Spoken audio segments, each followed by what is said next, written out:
আসসালামু আলাইকুম এভরিওয়ান। এমন একটা সময় ভিডিও করতে বসেছি যখন খুবই বিপদে পড়ে গিয়েছি। কি আর করব, এমন একটা জায়গায় গাড়ির তেল শেষ হয়ে গিয়েছে, না আছে তেল, পাম্প থাকা সত্ত্বেও কিন্তু তেল নিতে পারিনি। পিরোজপুরের অবস্থা খুব খারাপ, তাই মেয়রের পাম্পটা অফ করে দিয়েছে।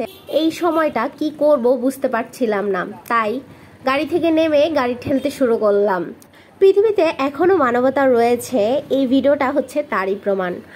কষ্ট দেখে এক ভাই বোনের পাশে এসে দাঁড়িয়েছে, তো নিজের গাড়ি থেকে তেল বের করে আমার গাড়িতে দিয়েছে যাতে আমি পাম্প পর্যন্ত যেতে পারি, এবং সে কিন্তু 250 ml একটা বোতলের ফুল বোতল আমাকে তেল দিয়েছে।